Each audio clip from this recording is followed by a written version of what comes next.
حدیث مبارکہ۔ ایک بار حضرت صلی اللہ علیہ وآلہ وسلم لوگوں میں بیٹھے ہوئے ان سے باتیں کر رہے تھے۔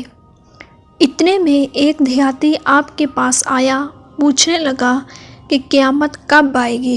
آپ صلی اللہ علیہ وآلہ وسلم گفتگو میں مصروف رہے۔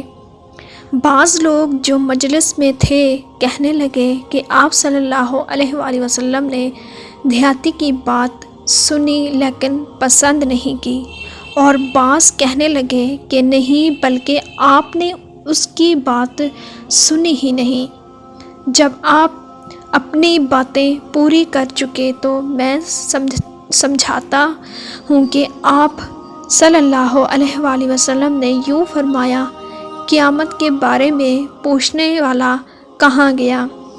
اس دیہاتی نے کہا، حضور صلی اللہ علیہ وآلہ وسلم، میں موجود ہوں۔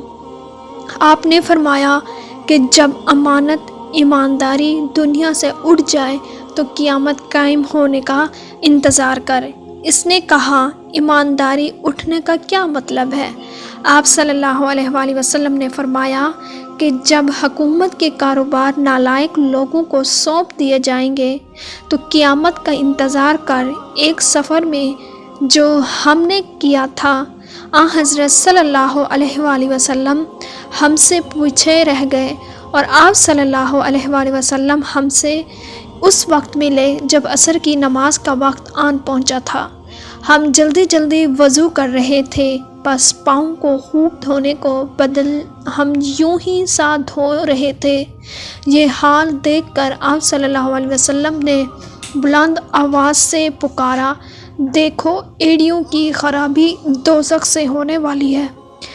2 یا 3 بار آپ صلی اللہ علیہ وآلہ وسلم یوں ہی بلند آواز سے فرمایا۔